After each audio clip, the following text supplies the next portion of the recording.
Hey guys, welcome to another episode of the Football Pundits FPL vlog. And today we'll be discussing our game week 1 and how horrible or how good it went. What's so funny, Joey? Stop. You are on a mission to top 3,000. Of course, so and I'm on track. So I don't. You're on track? Yes, I am on track. Okay. Yes. That's interesting. Yes. So how was your game week 1? My game week 1. Many things that happened in game week 1, you know.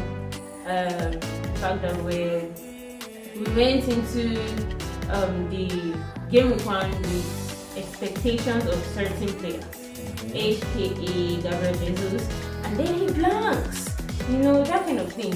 So yeah, there were expectations of certain players, and then we were not quite budgeting for other players to perform the way they did, but they did, which is surprising to say the least. Were you surprised by Haaland?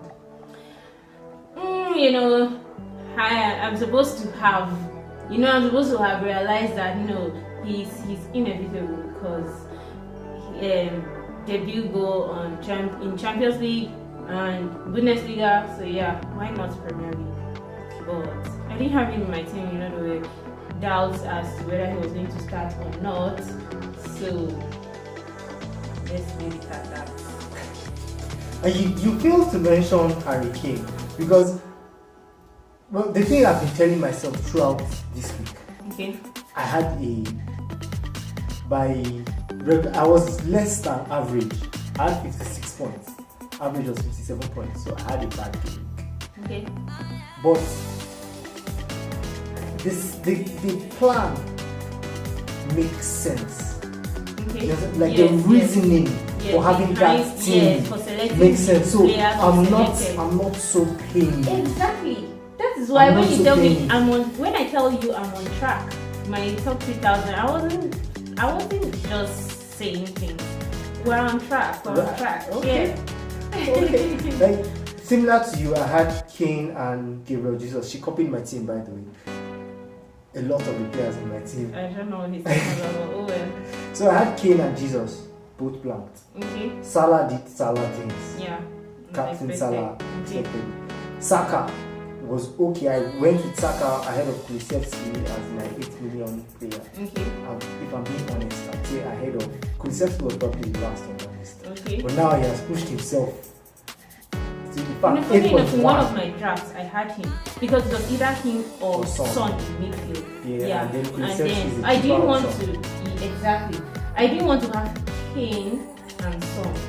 I wanted, and I really didn't want to double up on.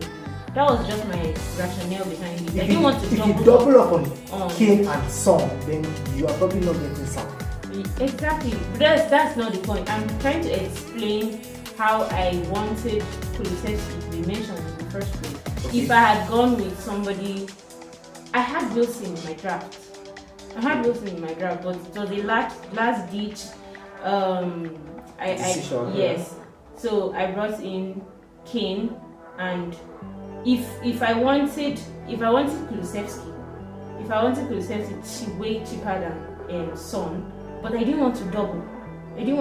So he was just 8 million, and it was practicable for me. I didn't. Last ditch decision.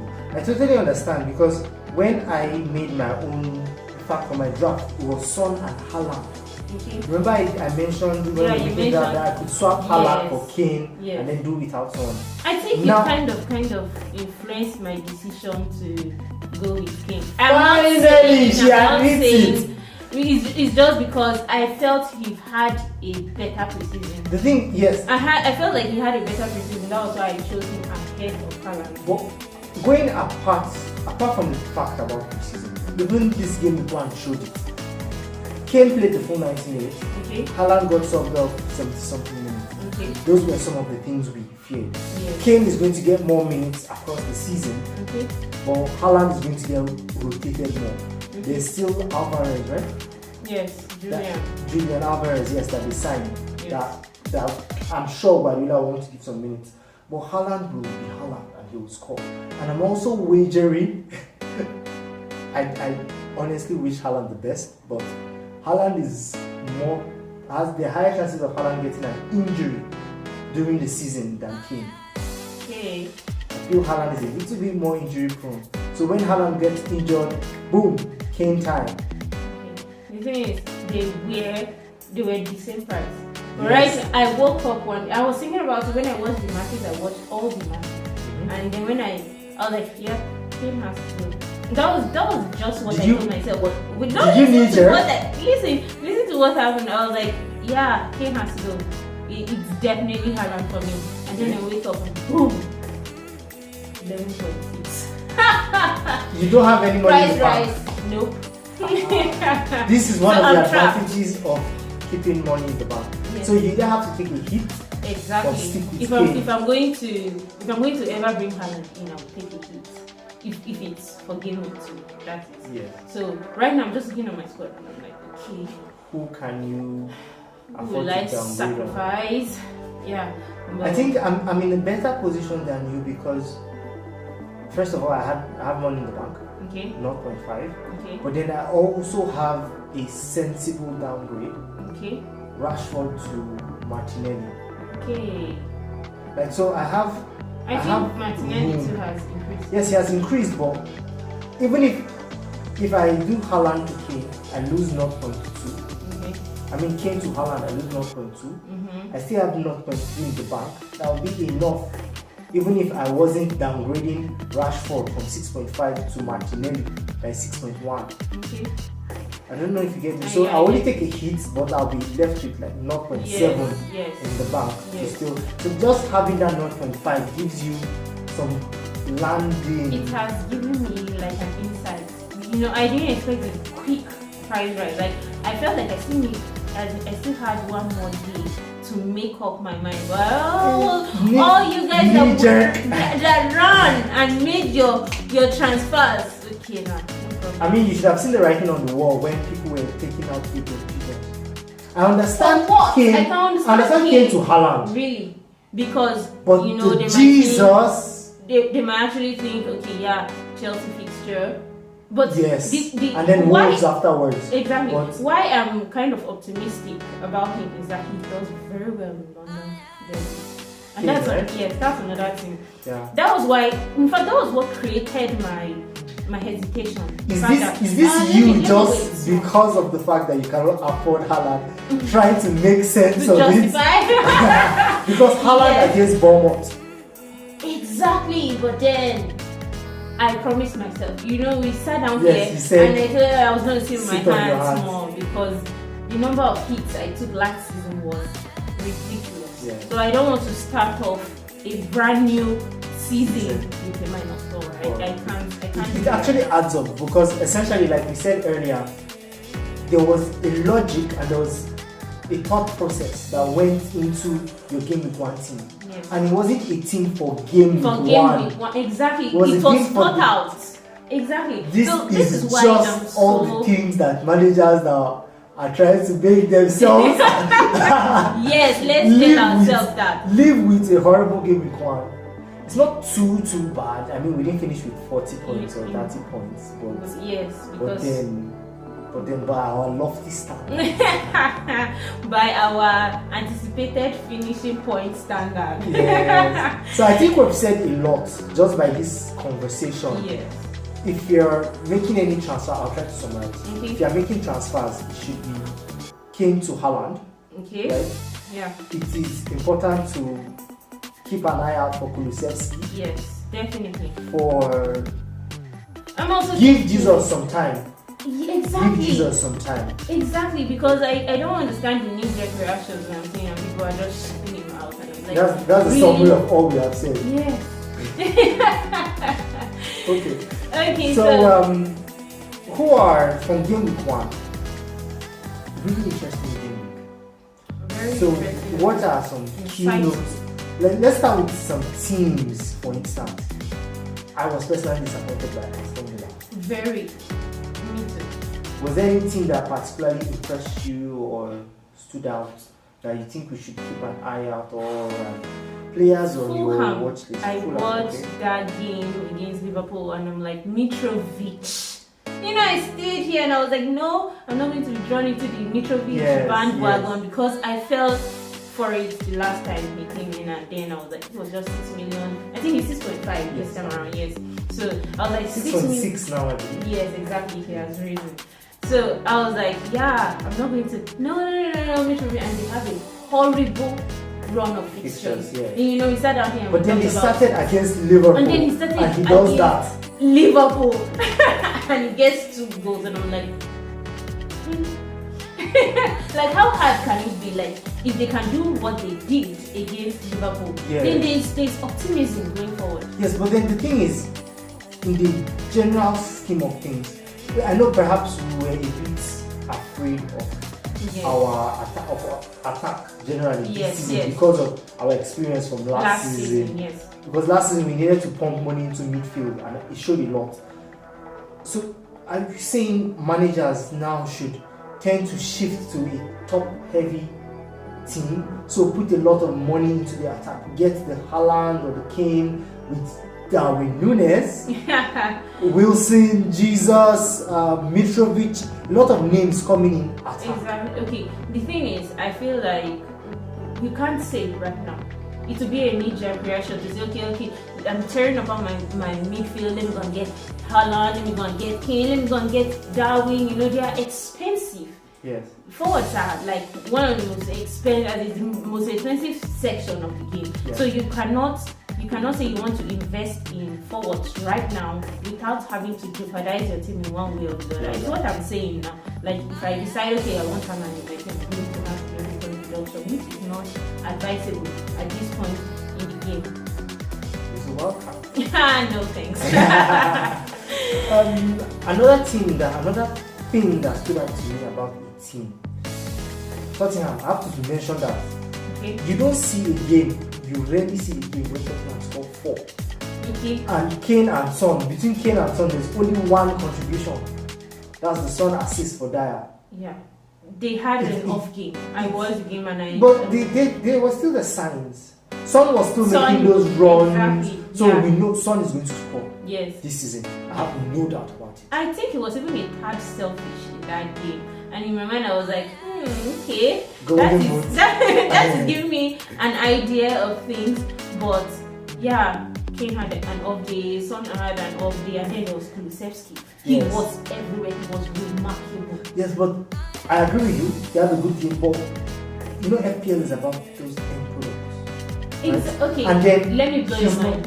Mm-hmm. He has the 3rd most contribution in sports team since behind. And it's not just, and it's, I think, behind Kane and Son, obviously, yes. Yeah, and the difference, it's not that much. I agree, it's not that much. So you're saying because of that price difference, yes, to get a Spurs attacker in, the cheapest way to do that is to go for Kulusevski. Yes. He won't get you as much, but he'll give you value for your money. Exactly. Okay. Right. Now, did you notice how high Spurs fullbacks were? Yes, exactly. And you see Ryan Sessegnon, he got a goal in that game, which just now let me just divert. The Perisic bandwagon exactly. No, it's not exactly in the mud.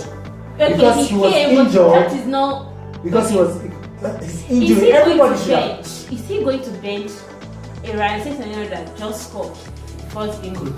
That's why it's wait for me for Perisic. Okay. Right now, Perisic is firmly in my thoughts. Okay. There's a slot I have for Trippier in my transfer plans. I have a transfer plan. You see how I told you I trusted Trippier. Yeah. And then. Well, I'm sticking to my plan. I'm trusting the process. So now, that Trippier slot is a bit shaky now because of Perisic. Okay. So if after the Chelsea game he gets more minutes than he got against Southampton, the game afterwards I think is Wolves. See how that goes. That's how his fitness comes. Because Perisic is a better attacker than Sessegnon. I mean, he was literally playing left wing earlier in his career. Okay. He was outrightly there. So he's more used to it. So I feel Perisic will give that bit more an attacking sense. Whether it's Perisic or Sessegnon, or in fact, whoever plays right wing back for them as well. Spurs wing backs definitely wants to keep an eye. You could see the clear tactical of Anthony Conte first game week. I mean, how rarely do you see Spurs they score 4, and then Son and Kane are. I think the last time that happened was years back. Exactly. So you understand how he has gotten his team to tick, like to play the way he really wants. Yes, not dependent on just those two. Yes. Exactly. So, Nunes. Thoughts? You know, I have to apologize to Joe. It doesn't happen for him, but he told me that Nunes wasn't going to start. I was like, how will you bench your very expensive summer signing? Community Shield. Benching Community Shield, benching game week 1. And I'm like, what? And then it's kind of people that didn't have him, they're like, yes, thank God you didn't have him. And then he comes and he scores and he assists as well. So I have to commend Guardiola and Klopp. Okay. You have really good teams, but then they go out to find how to improve the really good team. They bring in Haaland and Nunes, and it just shows that it's exactly those things that they like. In those games where Liverpool would have struggled, boom, Darwin Nunes. Last season, they didn't really have that kind of option, that kind of person that could change just the style exactly, but it was effective. And now, I would hate to defend against Liverpool or Man City now. I think it's interesting to see if Klopp continues to bench him or he trusts him. I say, okay, take 90 minutes now. I think sooner or later, good enough. Just like the way Jota came on and started benching Firmino more or less. Okay. I think Nunes as well they'll be able to do without Firmino. Though now the downside is Thiago Alcantara is injured, so there's that a bit drop in creativity in the midfield. Okay. So if he can get someone else to up the level of creativity in the midfield, then he can start with Nunes. Okay. But then Firmino adds that bit of creativity as well. So it's a balancing game, but I still feel like the transfer window hasn't yet shut, so that too is going to be a contributing factor to how Klopp is going to set up. Is he still going to sell Firmino? Is he going to want to move? You know, all those kind of decisions. So it'll be interesting to see if Firmino stays in Liverpool or not.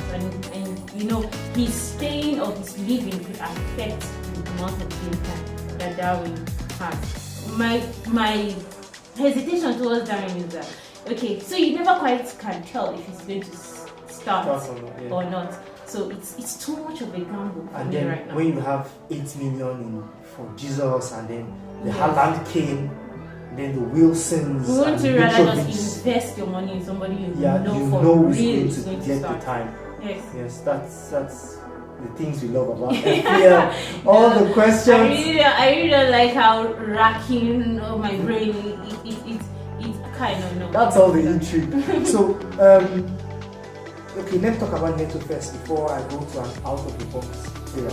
Okay. Neto, he was kind of like Martinelli in Arsenal. Okay. Neto was the second highest player. Okay. So Juan was the one who started out at the top 9. Yes. And then Neto was the second highest. He had, I think, 2 shots in the box. Okay. Yeah, so he didn't get any returns. Yes. But he showed he really showed why people should. It's just like, we know why we have Gabriel Jesus in our team. Yeah. We also know Gabriel why Jesus could have easily gotten an assist. Exactly. Yeah. We also know why we put Neto in our teams. He's creative, and if you watch the game, you can see that he was always making those runs, and he has that creative flair that anybody would want for his price. For his price, it's a value. So him and Martinelli are definitely two I'm watching, because Martinelli was also the second highest person for Arsenal, just behind Gabriel Jesus from their hit maps, their average positions on the field. Now, from that Wolves game, another person, Aronson, Okay. Yeah. the American, Yes. he has a lot to fight for because he's trying to get into that US team for the World Cup, and he a bundle of energy. Yeah. Here, there, everywhere, and he's not like Rafinha yet, but he's definitely one to keep an eye on. What do you think? Well, I've seen a lot of people, talking about Aronson. I just feel like, yeah, there's potential. But if I was to go for anybody in this team, Harrison. Okay. Because I used to love Harrison actually. Harrison Seasons he ago. has that work ethic, that eye for goal and stuff, and he's a creative player. So he's like an all-rounder. He's like if I was going to go for an elite player, it would be him, no doubt. Gone are the days of Bamford. And he's way too injury prone for my liking. And then there's someone you talked about earlier, Saka. Okay, yeah, he was in my Watchlist. he is in my watch list. I feel like, yeah, Saka. You watched the Arsenal game and you saw the creativity, you saw how they were playing, the way they moved forward, and then you see that Saka, is garbage, but Saka is what is like. He's like the pinnacle of the Arsenal team. Everything goes through him. Everything goes through him. Like he like has a say, whether directly or indirectly. Do you understand? So I feel like Saka is For me, I wouldn't say everything goes through him because I feel this season, at least this first game, it was a bit more balanced as compared to last season where absolutely everything went through Saka. If Arsenal was going to have a good day, it was because of Saka. Okay. This season is a bit more spread out, but then Saka is that bit more nailed on to start and to even give you end products. Yeah. I feel Martinelli could, by the time Smith Rowe comes back into the question, his game time may drop a bit, and there's also Nketiah that could actually also play there. I think that will steal some of his game time. Nketiah, interesting you mentioned him. I think he's bright as Okay. Who even had Nketiah? Wow. You were telling me he wasn't going to start, and I was doubting you. They said they were talking about the front six or something like Yes. that. Okay, so much to digest on. Such very interesting, very intriguing game week 1. Yes. But so game week 2, to wrap up this episode, captain. Salah. No doubt about that. Salah Did you see what at he home did? to Crystal Palace. Did you see what he did against Crystal? I think last season they benched Salah, my captain. They benched him for the Crystal Palace game, and I was in tears. Actually, I was kind of like, okay, no problem. But then he came in second half. He scored and assisted. He did what Mo does. Exactly. So Salah against Crystal Nails Palace ahead on of for me. Haaland against Bournemouth. No, I don't have Haaland. So nails on for me. Okay, good. So How about you? Mo, Uh, all day. Not just this week. Next week, Manchester United, wherever they are playing Are it. you serious? Mo, not just for this week, but next week against Manchester United. I might even triple captain him because Ron Keane, Gary Neville, all those Man U guys, they have been so frustrated because Man U is the easiest team to play against. I mean, you can see what happened to them against Brighton. Then you give Mo Salah.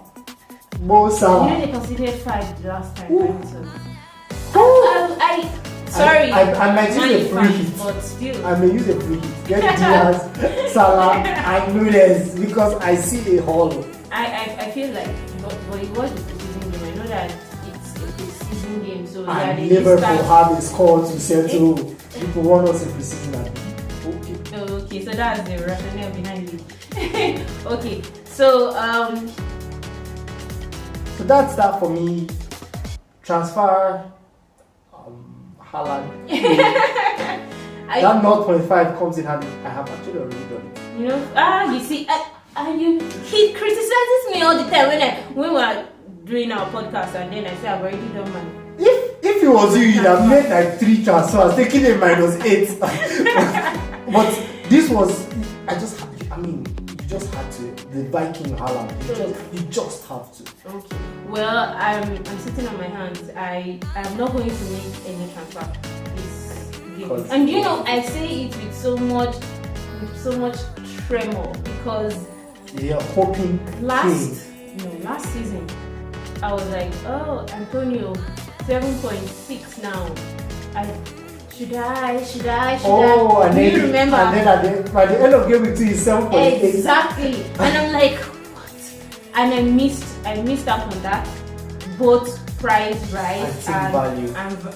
And contributions as well. So yeah, if Haaland scores, but if Kane scores, then all is well. Yes, true. So that's about it from us, guys. Let us know if you made any of our weird choices as well, and if you are going to make any choice differently.